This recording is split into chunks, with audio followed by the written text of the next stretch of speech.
Hi guys, I am Dishan and you are watching knowledge grab.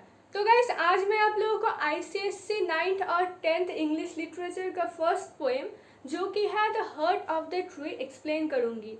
तो शुरू करने से पहले एक और बात कि अगर आप लोगों को समरी नोट्स या फिर कुछ भी इंपॉर्टेंट क्वेश्चन आंसर्स का ज़रूरत पड़े तो आप जाके हमारे फेसबुक पेज को फॉलो कीजिए, वहाँ पे ये सब प्रोवाइडेड रहता है and link is given in the description below. अब ये जो पोएम है the heart of the tree, तो this was written by Henry Cuyler Bunner. तो Henry Cuyler Bunner was an American novelist and a poet who started his career in the importing house and went on to become one of the most prominent novelists. So, he was born in 1855 and in 1886 his first novel, The Mitch, was published, followed by The Story of a New York House in 1887. And after that, he shifted to writing shorter fiction and published many more short volume stories. So now about this poem, The Heart of a Tree, provides a reader with a list of things that a person plants when he plants a tree, and this poem is a sensitive and graceful representation of the importance of planting a tree and the importance of trees towards the development of a nation. Moving on to the verses, I will explain each stanza very thoroughly, and the verses are as follows. What does he plan to plant a tree? So the poet starts the poem with the question that what does a person plant when he plants a tree?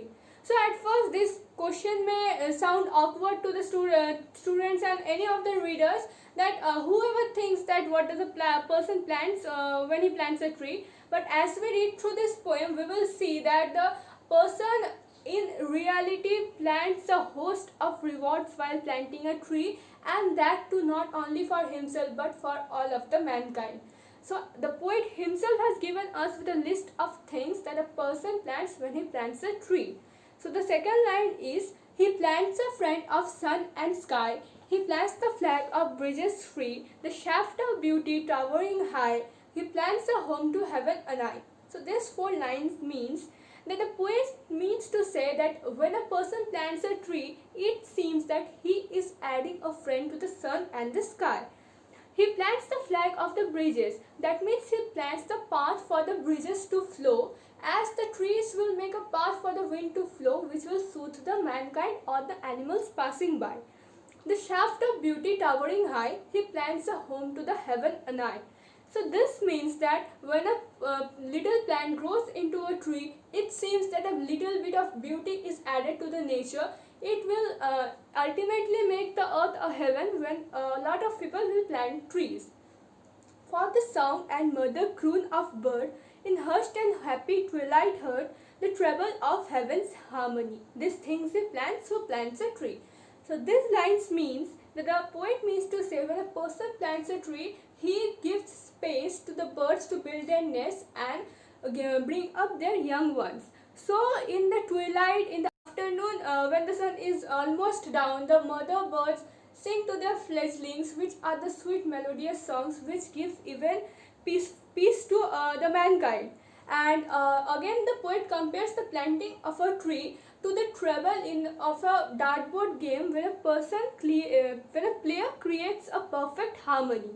In the second verse, the first line is again, what does he plant who plants a tree? That means the poet is again asking the same questions, and in the following lines he again give a list of things that a person plants when he plants a tree. So he plants cool shade and tender rain and seed and birds of days to be. The years that fade and flush again, he plants the glory of the plain. So he means to say that as trees provide cool shade and as trees bring rain, so when a person is planting a tree, he or she provides the cool shade for the persons passing by, and he or she also benefits the mankind in the form of fresh water which comes down as rain. And years that fade and flush again, this means that as the seasons go by in a cycle, the trees also fade and flush again with a new life which brings joy and peace to our minds. He plants the glory of the plain. This means that the trees are the glory of the plains, and when a person is planting a tree, he is making the plain areas more beautiful. He plants the forest heritage, the harvest of a coming age, the joy that unborn eyes shall see. These things he plants, so plants a tree. So now the poet is saying that a person who is planting a tree is planting the forest's heritage. So the forest is nothing without trees. So and the trees are called as heritage because these are some things which we have received from our past and will pass on to our future generations. Usually the heritage of the forest that the person is planting. The harvest of a coming age. So when a person is planting a tree, it is still a little sapling, but the coming age, that is the future, they will see that the trees have grown, and that is the harvest that the future generation will receive. The joy that unborn eyes shall see, these things he plants, so plants a tree. So the poet is saying that the trees are the joy that the unborn children who will, when they grow up, they will see that the trees are the real joy of nature. So the third stanza again starts with the poet's same question, that what does he plant who plants a tree? And in the next lines, the poet elaborates the list of all the things that a person plants who plants a tree. So he says, he plants in sap and leaf and wood, in love of home and loyalty and focused thought of civic good, his blessings in the neighborhood. So the poet says that the person who plants a tree is doing something, is making the attempt to do something solely in the good of other people. So this person who is planting the tree may not be able to reap its benefits, but he plants the tree with the love in his heart, with only one thing in his mind, that the future generation, that the coming age will be able to reap the benefits of the tree that he or she is planting. In a way, this is his gift to his neighborhood, to the future generation and to all of the mankind. Again, in the line, who in the hollow of his hand, the poet writes the word his with a capital H, which signifies that the poet thinks the person to be godlike, who is gifting us with the trees.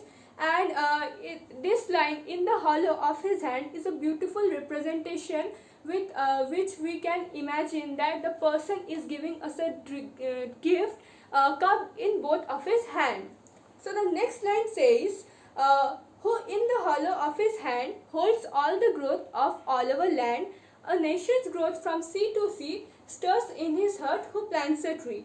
So the poet says that such a person who plants a tree holds the key to a nation's growth, as trees are something which hold a lot of resources and can lead to the growth of a nature in numerous ways, such as the economic, the cultural, the financial, the environment development of any nation.